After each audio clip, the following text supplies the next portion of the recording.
Welcome to Fly on the Wall, a podcast where you have the opportunity to listen in on a live coaching conversation. Please make sure to like and subscribe. And now for today's episode. How can I help you today, man? How can I serve you? Yeah. Well, one of the things that we've been talking about is me in my role being both a coach and a consultant to staff, and kind of going back and forth between those two roles. And so I just wanted to hear from your perspective, how do I know when to be either one of those? And what are some characteristics and best practices of both great coaches and great consultants? Yeah, no, that's awesome. So here's a couple things. You're right. And when you're developing staff, it's interesting. There is that need to sometimes be a coach and sometimes be a consultant. And you've heard me say this before, but a coach asks questions, a consultant provides solutions. So a consultant isn't asking questions. They're not trying to lead you to anything. They're just giving you answers. And that's fine sometimes. And then the other time is you're asking questions. So the consulting is pretty easy. I think there's times where you have to step in as the leader of staff members, and you have to step in and say, look, this is what you're doing, or this is what needs to change. This is what we need to fix. This is how we can fix that. It's when I feel like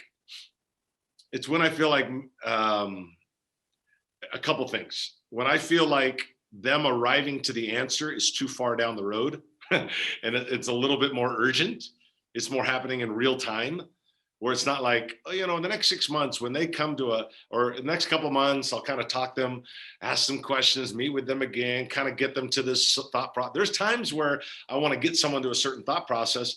And it's, I know I want to get them there by asking questions and being a coach, and that might happen in 2 months. But there's some times where it's like, I don't have 2 months. This is a situation that needs an answer right now. So part of it, I think, has to do with urgency. When you're deciding, am I coaching right now, which is asking questions, or am I consulting right now, which is providing solutions? And some of that, to know what hat to put on as you're leading a team, comes down to the level of urgency. One is the level of urgency, and two is, to some degree, you could argue it either way, but to some degree, how difficult is the information that they need to gain? Is it sort of like, I don't even think it's in them? So even asking questions, I don't know if I'm going to ever draw that out. Maybe I just need to be like, hey, let me enlighten you to why this conflict is happening this way, or how you need to deal with this situation. This is what you need to do. There might be times where it's driven by urgency, and it might be driven by how close they are to the answer. If it's like, man, I think philosophically they're off base, or maybe they're philosophically they think different, or they normally handle things this way, and I'm like, we're not going to do that here.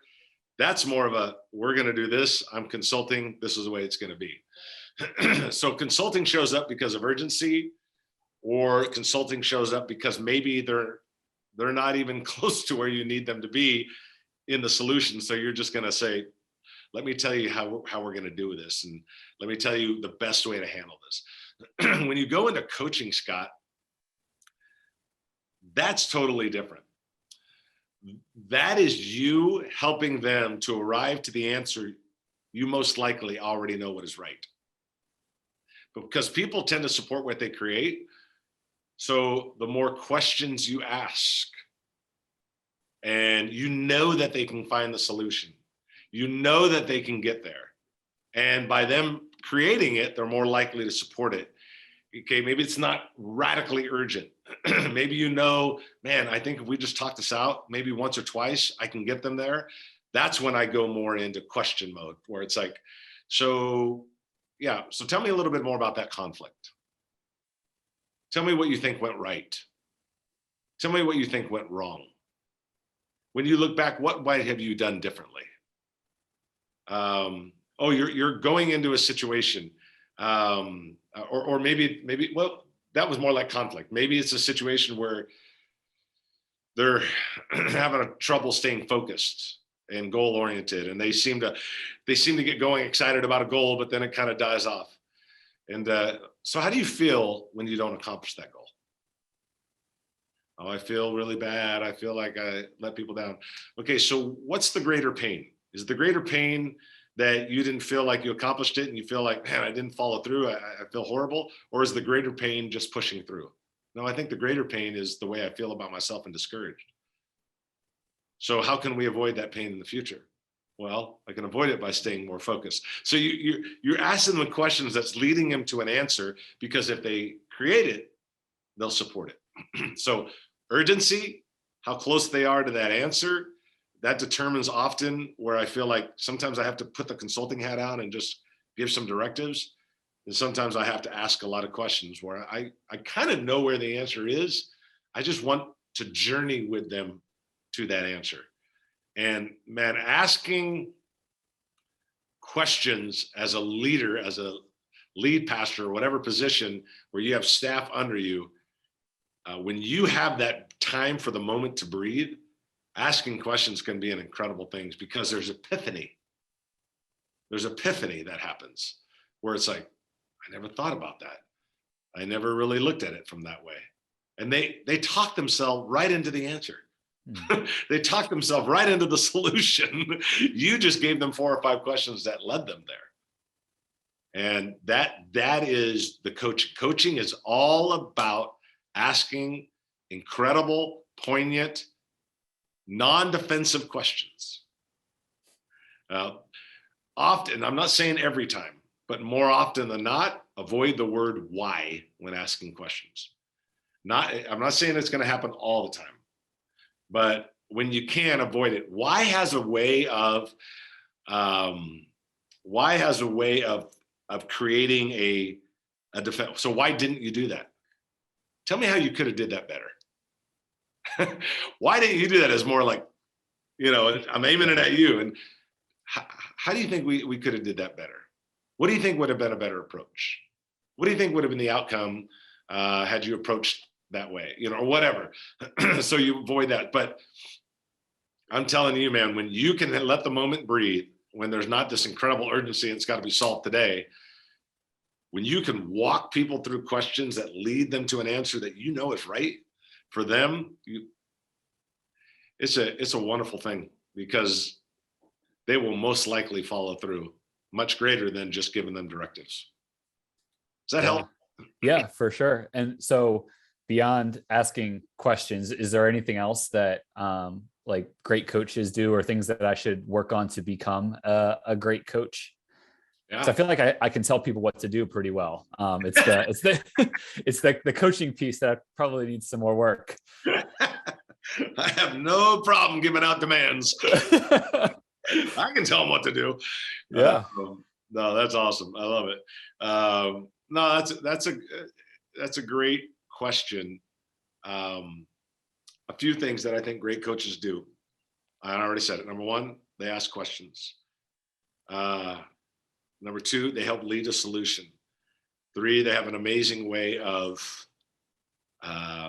staying extremely present in the moment, not looking at their watch, which is ultimately like looking at their phone if they have an Apple Watch. They're very, very focused on that person and the situation. I think being present is big. Asking right questions is big. Those are probably some of the greater ones. I think tone and expression of face is important. Tone is important. It's like, so tell me, Scott, what might you do differently in the future? What do you feel would be the best outcome? Okay, you gave me 2 options. Take me down option A and option B. Which in your opinion will have the better outcome? And I'm just asking questions, and I'm doing it in a tone that there's empathy in my tone. When I click into coaching mode, it is totally different than when I'm in consulting mode. Consulting, like, oh, dude, here's what you need to do. Let's go to the whiteboard. Okay, here's what you might want to think about. And I love the whiteboard, and here we go. Yeah. Coaching is it's empathy, it's questions, it's It's eye contact. It is being extremely present in the moment. Those are some of the things that I think are, and it's knowing when you need to flip over there. But, and one of the things I always say, and I said it on a podcast recently, and I'll just tuck this in there to help you as well. When you're confronting a situation, it's also good to ask questions, non-defensive questions. It is, I know it's not a consulting moment. It's really not even a coaching moment. So I know that's really not what we're talking about, but I just want to make sure that to help you, yeah, there's times as a leader of a bunch of staff members that you're consulting, and there's times where you're coaching. And we've been talking about that for the last several minutes. Yeah. There's times where you got to confront a situation. The best phrase when confronting a situation is, can you speak into that for me? Or just simple, can you speak into that? However it best flows. But let's say I was confronting you, and let's say that was like, man, dude, last couple of times we've met, you know, maybe you haven't hit the goals. Maybe you haven't hit objectives. Maybe you're not following through. You know, maybe it's something to do with your job performance. Let's pretend that I'm the boss. You're the guy. Hey, Scott, over the last few months, there's been different assignments that have come your way. And in 3 or 4 different examples, we haven't quite hit the mark. You've come up short. You didn't follow through. And before I jump into talking more about it, I was just wondering, can you speak into that for me? And when you say that and you stop, don't keep talking. You stop and let the awkwardness breathe for a moment. Usually, almost immediately, truth starts coming out. So you haven't been really, can you speak into that? You haven't been really hitting the marks, and I'd love to know why. Can you speak into that for me? And then it might be something totally different than what you were thinking going into the meeting. You were thinking the dude's lazy, he's not following through, you know, I'm gonna have to give him a warning, I'm gonna have to write him up, I'm gonna have to, like, you might have all these different things, and it might all of a sudden he spills out going, dude, my marriage is a mess. I don't know what to do. Now, that's a lot better than going in with ammo, you know, and then realizing halfway through the ammo, it's like, whoa, this dude's really hurting. You're just, hey, this is what's happening, and I'm not sure why that's happening. So can you speak into that for me, Scott? And then see what comes out of that moment.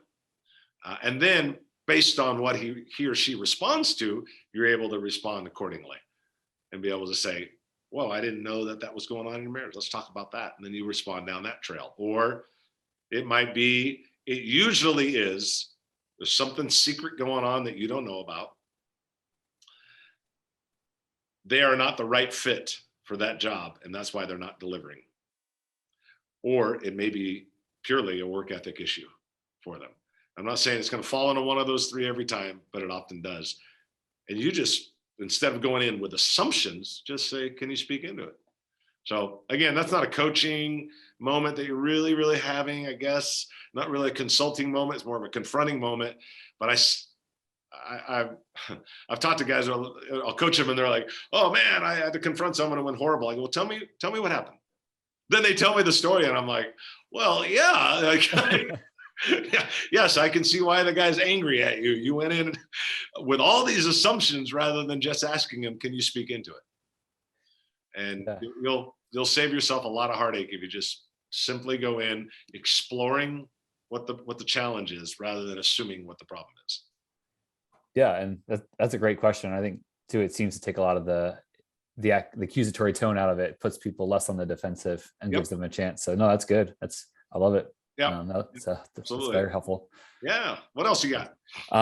Yeah. So along the same lines as like for interacting with staff and developing staff, you know, we're a smaller staff, and so maximizing talent, potential, all of that is super vital for us. And so I just wanted to pick your brain a little bit on ways to maximize their talent, their abilities, and really put them in the best possible position to succeed and grow and be the leaders that I know that they can be. Yeah, that's a great question, really. And when you think about it, you and I have talked about this before. That is the job of the leader of the team. Mm-hmm. The leader of the team job, using baseball as an analogy, which I always do, Yankees, not the Angels, don't worry about that. Sorry about that. If you and I owned the Phillies, your favorite team, you and I own it. We're the owner of the Phillies. We hire a coach. We don't really care too much if the coach ever walks out on the field and hits a ball or throws a ball or anything. And I think you and I've talked about this before. What are we hiring that coach to do? Bring out the absolute best in these 9 players and get us to the World Series. Bring out the best. I honestly don't care what else you do. Squeeze out every bit of potential from all 9 of these players. Now flip it over to our role as leaders in the church world. Isn't that really what we're doing? And that's what you're asking. And I think it's important for us to understand that as a premise. Is like, that is our job. Yeah. It's not just, I got to preach on Sunday. No, our job is to take the leaders that we have, the staff that we have, whether it's 3 people or 30 people, bring out the absolute best in them, maximize their potential. So with that premise in mind, knowing that is a huge thing that we got to do. It's not just leftover energy. It's something we really need to do. With that premise in mind, there's a few things that we can do. One, you have to know where their sweet spot is. You have to know what their lanes are. You have to know what they're good at. When you start assigning things that people aren't good at to staff members, that's just not their natural talent. It's not their natural gifting. Sometimes we make the mistake of hiring people or even putting volunteer leaders into roles that they're not really equipped for. And that somewhat is on us. We should have never put them in that spot. So that's a different issue altogether. But knowing where they shine the best, knowing what their strengths are, knowing what is natural for them, knowing where they're going to excel, I think that's an important part of being a leader. Like, you got to know that I got these 9 players on the baseball field, and I know what they're really, really good at. I'm not expecting home runs from that guy. I just need you to get on base. I'm expecting home runs from you, but not from you. I'm expecting you to pitch a 100-mile-an-hour fastball. I'm expecting you to be able to throw it to first base from third. I'm expecting you to be able to catch fly balls. I'm expecting you to be able, like, putting people inside of that sweet spot is really important. I think in bringing out the best in leaders. I think it's important that you're able to manage them, which you and I have talked about in other coaching sessions, knowing what their mission critical is. What lane should they be in? So let's say that they're a sweet spot. Let's say that they're the small groups director and they're good at it. They're relationally strong. Okay, that's good. You got them in the right position. Well, what do they need to be focusing? Well, they better develop leaders. They better develop teams. They better, they've got to be strategic in their thinking, whatever it is. What is their 3 or 4 buckets, lanes, if you will, that they have to be excelling in? So it's one thing if they create their own person mission critical, like, I've got to do these 4 things, or, man, we're not going to grow in the ministry. If they know what those 3 or 4 things are, that's awesome. But if they're not spending their time in them, that's what's the point? Then not only are they spending their time in them, but also spending their best hours in those times. Are they most productive from 8 in the morning to noon? Then that's where we want them in their mission critical. They can return emails at 3 o'clock.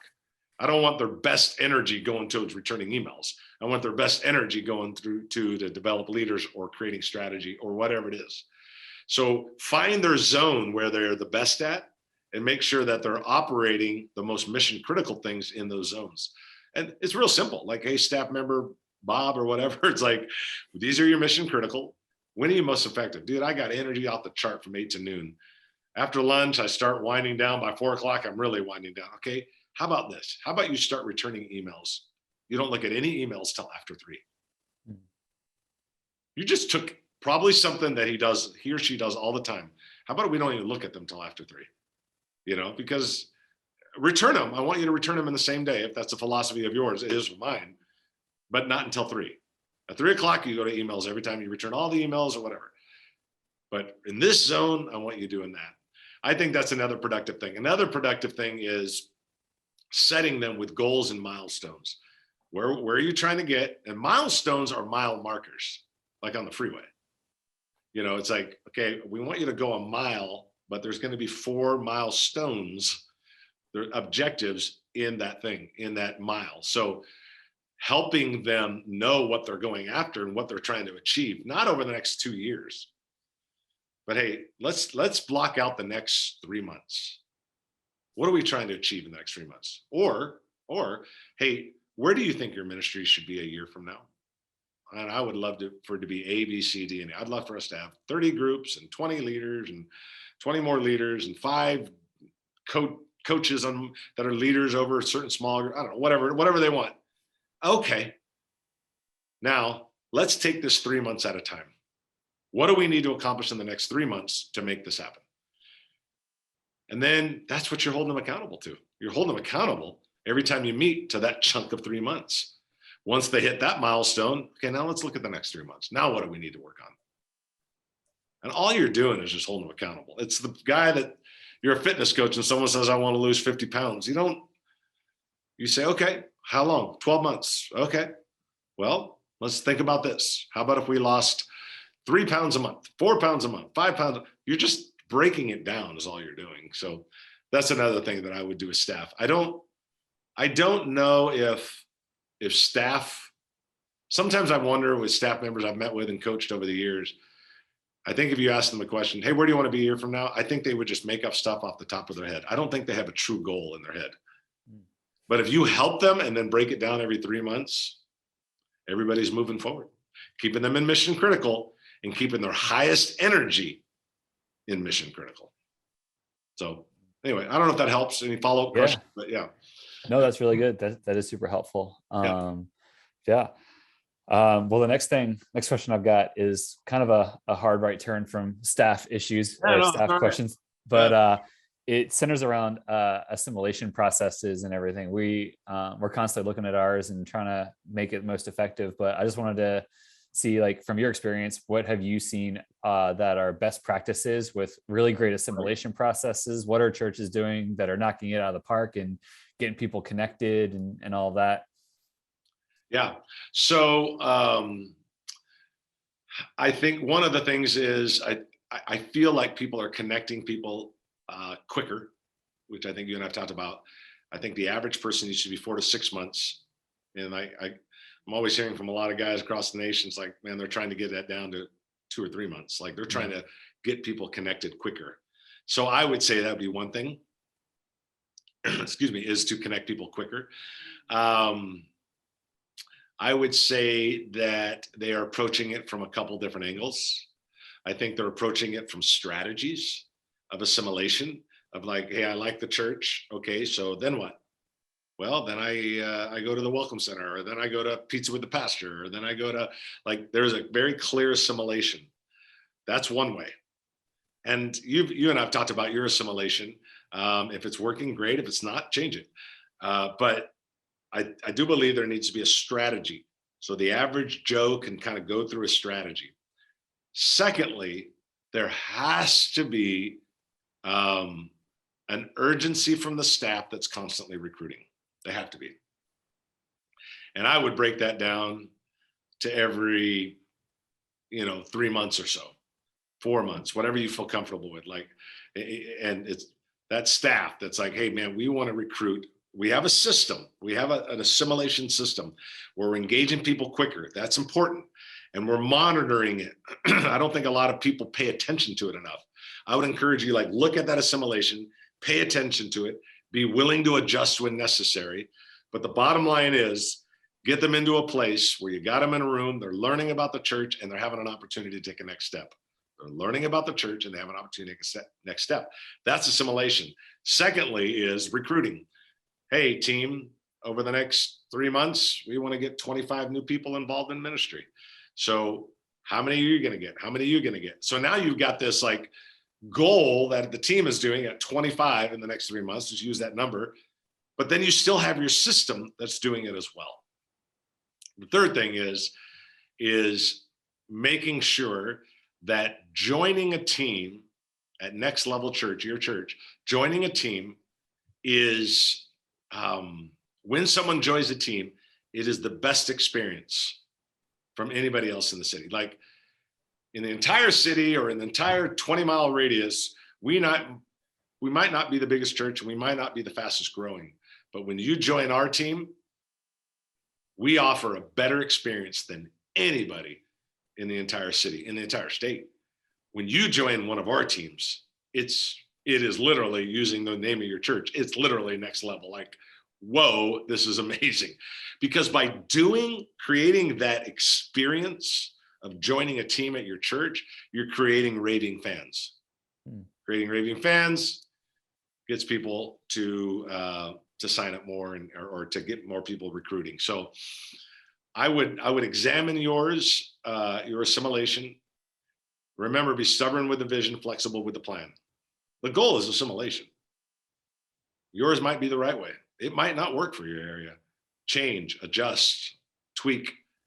Just get the assimilation to where it's like, man, we're getting the numbers. They're rolling through. You know, the size of your church, 10, 12 a month, should be taking a next step in ministry just from the assimilation process, which would be 100 to 120 a year, 144 a year, actually, if you did 12. Yeah. Then you got your own team, but you're also, this sort of invisible momentum is the raving fan. And create that raving fan experience. I call it the 90-day window. What's it like from day one? I sign up at your church to be in ministry, and I'm like, okay, me and my wife will be a greeter. What happens that week? Do I get anything? Is there a welcome packet at my house? Welcome basket, welcome you to the team? Is there an initiation, kind of initiation thing where you kind of learn, and in that very, maybe that first Sunday where I sit in a group and I learn everything, what's going on in the ministry, and you give me a swag bag, and then day 30, this happens, day 60, this happens, day 90, this happens. You just do those three things, bro. A killer assimilation, moving people through quicker, getting your team on board to recruit. Every 90 days, we're recruiting 25 people as a team. And we're creating and developing raving fans because of our experience. You do those three things, two things are going to happen. One, you're going to have much larger numbers joining ministry. And number two, and I know this, I am confident of this. Number two, your church will grow. I'm telling you, your church will grow if you do those three things. You're like, what's that have to do with attendance? It doesn't have anything to do with attendance.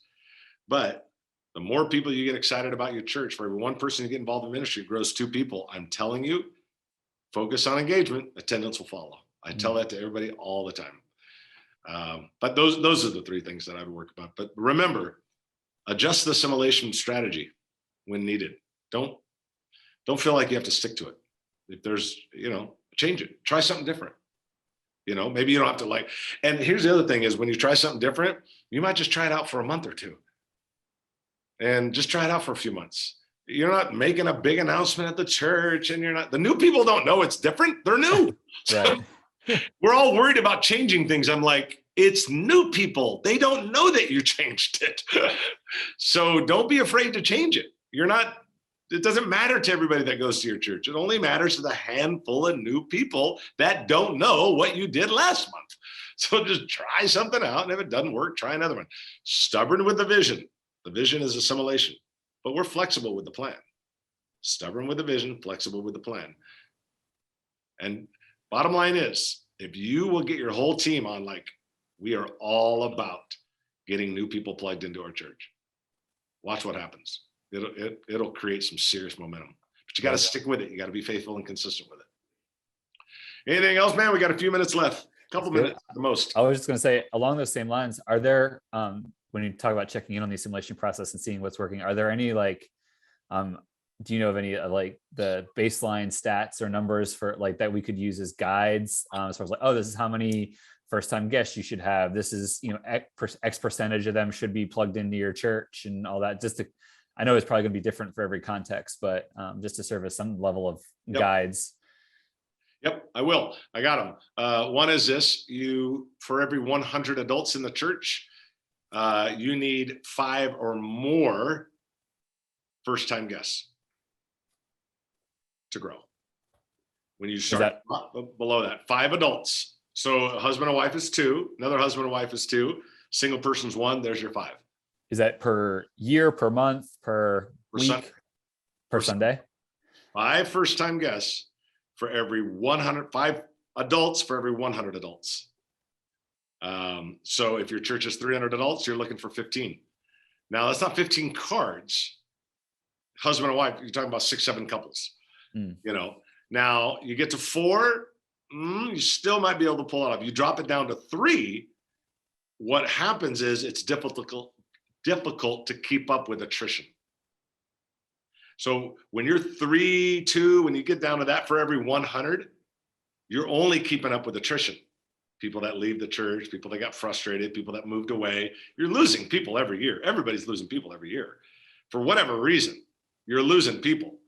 3 or below for every 100 are barely enough, if even enough, to even make up for the people you're losing. So you lose 10, you gain 10. You lose 10, you gain 10. That's why you can go back to your grandma's church and whatever state and be like, they always have guests here. They haven't raised their hand or I met them or whatever, but it's the same 200 people that go here. Well, it's not the same 200 people that go there. It's just they lose 10, they gain 10. They're barely keeping up with attrition. That's why you need that number. And that's a big number. But if you're going to grow, that's going to be the number. Now, as it pertains to guests, the sad thing is, statistically, 5%, 6%, I think it's 5 or 6% or less actually stay in your church. But if you are focused on getting them engaged, you're recruiting, you're creating raving fans, you're doing all of these things, you can get that number to go up. If you can get that number up 25, 30%, you can start seeing some growth. So you figure 30% of 5 is 1.5. Throughout the month, that's 6. 1.5 times 4 is 6. Now you're up 6. 6 times 12 is 72. You can see how the church can grow. But you gotta take care of the earlier stuff, raving fans, assimilation, recruiting, all of that stuff to keep up with those numbers. So the numbers you need to look at, for instance, I was working with a church recently. They run around 7,000, 6 or 7,000, I think 7,000, something like that. And well, think about the numbers they need. And they're like, we're averaging 50 first-time guests per Sunday. We're doing great. I'm like, not mathematically, you're not. Well, we're not growing, but we have 50. I'm like, that's because you can't keep up with the attrition. 50 sounds like a lot. Every Sunday, 50? Yeah. But you got 50 people leaving every month. So you can't keep up with the attrition. They're wondering why they just keep doing this. Well, that's why they keep doing, staying level. It's because they can't keep up with the attrition. It's just numbers. And so that's what you're looking for on those numbers. So I hope that helps. Yeah. And so get the numbers up, but then have the assimilation, raving fans, recruiting, get all that dialed in. That will hold more people that are coming for the first time. I promise you that's going to hold them. Remember, you've heard me say this 1,000 times, and so has everybody else. They come for the message, they stay for the relationship. You get them involved in ministry, they'll build relationships. So, hey man, we're out of time. I got to jump on another one, but dude, it's always great talking with you. Your questions are always spot on. So you're a great leader. Good work, man. Thanks. All right, dude. I'll see you, bro. Have a good day. You too. Take care. Thanks for stopping by today. We hope you enjoyed it. Don't forget to like, subscribe, and to be on the lookout for more podcasts from Fly on the Wall. See you next time.